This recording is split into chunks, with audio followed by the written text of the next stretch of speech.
Let's discuss diagnosis according to Zhang Fu organ patterns with the pattern pathology of spleen imbalances. If the spleen is not able to transform food and fluids that are ingested adequately, the pure qi will not be separated from the impure dregs. This will result in pure qi being conveyed downwards along with the impure residue. This means that the person will lack qi and they will therefore feel tired and fatigued. When there is only a partial transformation of the consumed substances, dampness will arise. This is because some of the impure residue that should have been separated from the pure qi will be sent upwards along with the pure qi instead of being sent downwards to the small intestine.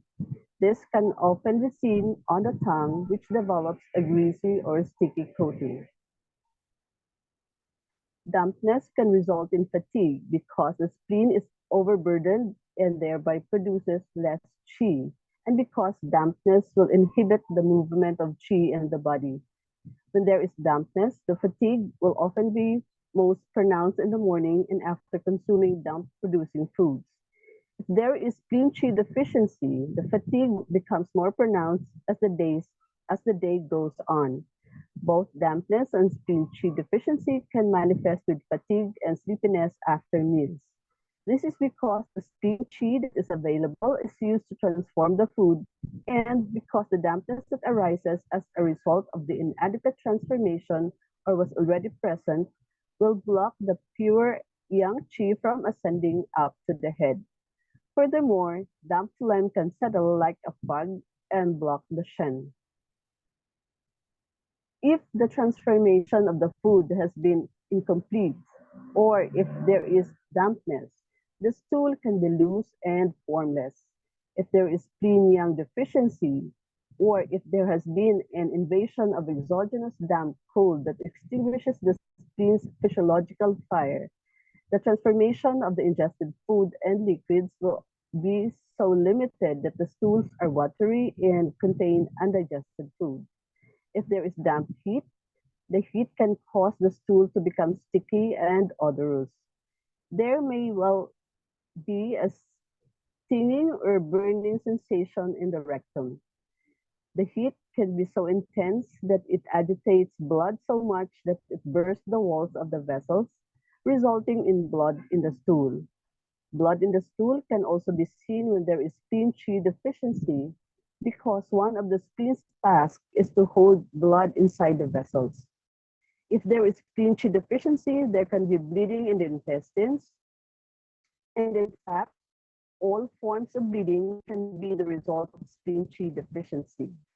It is typical, for example, that mid-cycle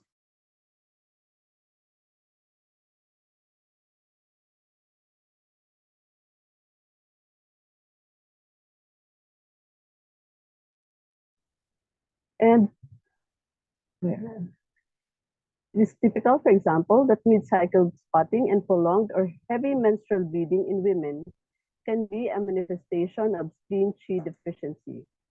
Furthermore, the inability to hold the blood inside the vessels can mean that spleen qi deficiency manifests with easy bruising. Spleen qi not only holds blood inside the vessels, it also lifts and holds organs in place. Thus, when there is spleen qi deficiency, in particularly spleen yang deficiency, it can manifest with organ prolapse, hernias, hemorrhoids, and a sensation of heaviness or that everything is dragging downwards in the body. If there is a reduction in the production of wu qi, it will not only result in fatigue, but it can also lead to blood deficiency because blood is created from wu qi. Furthermore, a poor production of qi and blood can cause the muscles, especially in the arms and legs, to feel weak or feeble because the muscle lacks nourishment. Dampness can manifest with a sensation of heaviness in the arms and legs. The limbs feel heavy because dampness is a yin pathogen that, and because it inhibits the movement of qi. Damp heat, on the other hand, can make the muscles feel painful. If there is yin yang deficiency, the arms and legs can feel cold because when there is yang deficiency, there is not enough physiological heat in the body to warm the limbs. This lack of physiological heat is why the stool can be watery and contain undigested food.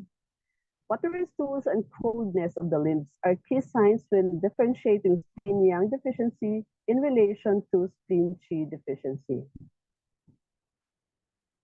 When the spleen and stomach do not send their qi upwards and downwards respectively, it will stagnate in the middle jaw.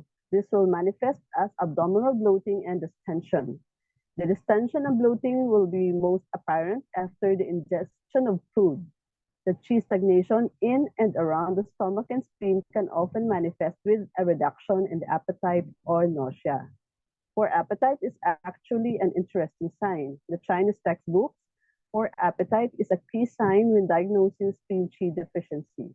Nevertheless, the majority of clients who are spleen qi deficient report that they have a healthy appetite. There can be several reasons why they respond in this way. First, there are several mechanisms that result in a person wanting or needing to eat, as well as ingesting food being a fundamental necessity in order to provide nourishment to the body. Eating is a form of pleasure, a way of comforting the psyche and something to do when you are bored. Consequently, one or more of these mechanisms can result in a desire to put food into the mouth, even if the stomach does not feel particularly hungry. Furthermore, many people with spleen qi deficiency also have heat in the stomach. This means that they have an increased appetite. A useful question to ask patients is whether they have an appetite in the morning.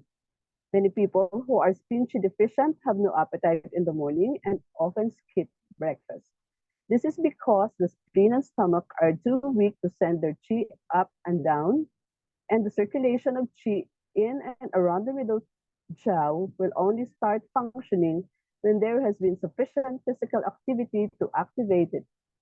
This is even worse if there is damp. Dampness tends to stagnate in and around the stomach and spleen when the person has been lying still all night, and this will block the already weakened movement of qi. Thank you for your attention.